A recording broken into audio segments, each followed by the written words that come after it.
નમસ્કાર દર્શક મિત્રો, આજે હું આપને ગુજરાત સરકારની શ્રી બાજપાઈ બેંકેબલ યોજના વિશે માહિતી આપીશ.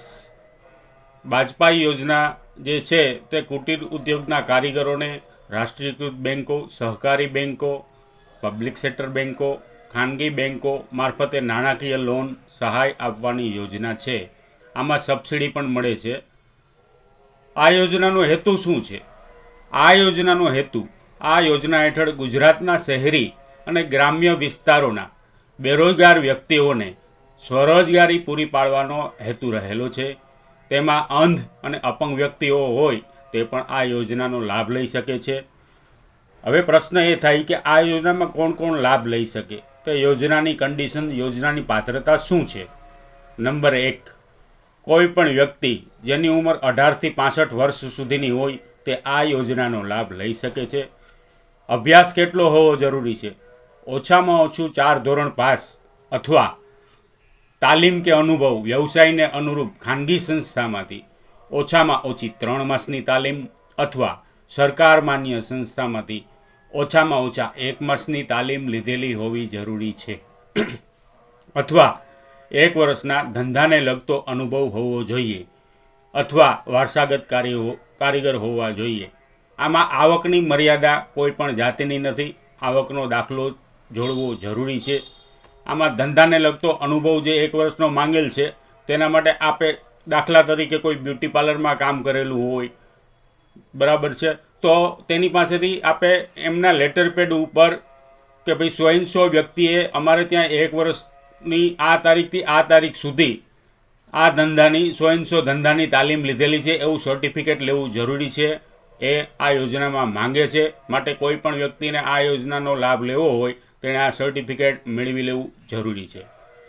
હવે નેક્સ્ટ ક્વેશ્ચન એ આવે કે બેંક મારફત લોન અને ધિરાણની મહત્તમ મર્યાદા શું છે? આ યોજના ઉદ્યોગ, વેપાર અને સેવા ક્ષેત્ર માટે અમલી છે. જેમાં ઉદ્યોગ માટે મહત્તમ મર્યાદા 8 લાખ રૂપિયા છે. સેવા ક્ષેત્ર માટે મહત્તમ મર્યાદા 8 લાખ રૂપિયા છે. વેપાર ક્ષેત્ર માટે મહત્તમ મર્યાદા 8 લાખ રૂપિયા છે. એટલે કે આપ રૂપિયા 8 લાખનો પ્રોજેક્ટ રિપોર્ટ બનાવી શકો છો. કોઈ પણ એવો બિઝનેસ આપ સિલેક્ટ કરી શકો છો કે જેમાં મહત્તમ 8 લાખના પ્રોજેક્ટ બની શકે. 8 લાખથી ઉપર આપનો પ્રોજેક્ટ રિપોર્ટ જાય કે પ્રોજેક્ટ કોસ્ટ જાય તો આ યોજના ઉપર સહાય મળવાને પાત્ર થતી નથી. નેક્સ્ટ મુદ્દા નંબર 4 કે આપને ધિરાણની રકમ ઉપર સહાયનો દર એટલે કે સબસિડીનો દર કેટલો મળે છે? આ યોજના હેઠળ વેપાર, સેવા અને ઉદ્યોગ માટે સહાયના દર આ મુજબ રહેશે. જેમાં કેટેગરી પાડવામાં આવી છે. મુખ્ય કેટેગરી 2 છે, ગ્રામ્ય અને શહેરી. એમાં પણ ગ્રામ્ય અને શહેરીમાં 2 કેટેગરી છે. એક જનરલ કેટેગરી અને બીજી અનુસૂચિત જાતિ, અનુસૂચિત જનજાતિ, માજી સૈનિક, મહિલા, 40% કે તેથી વધુ અંધ કે અપંગ વ્યક્તિ, તેમને અલગ અલગ સબસિડીના દર આમાં નક્કી કરવામાં આવેલા છે. આપણે સૌપ્રથમ ગ્રામ્યનો જોઈએ. જે વ્યક્તિ ગ્રામ્ય વિસ્તારમાંથી આવતી હોય અને જનરલ કેટેગરીમાં ફોલ થતી હોય તેને સબસિડીનો મહત્તમ દર 25% મળે છે. ગ્રામ્ય વિસ્તારમાં વ્યક્તિ હોય અને તે સ્પેસિફાઈડ કેટેગરીમાં હોય, જેમ કે અનુસૂચિત જાતિ, જનજાતિ, માજી સૈનિક, મહિલા, 40% કે તેથી વધુ અંધ કે અપંગ, તેને 40% સબસિડી આપવામાં આવે છે.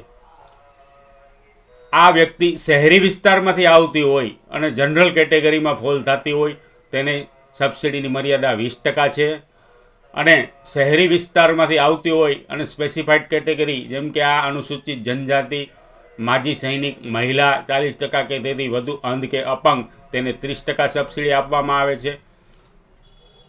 હવે પ્રશ્ન એ થાય કે આ ટકાવારી છે પણ એમાં પણ રકમની મહત્તમ મર્યાદા આપેલી છે.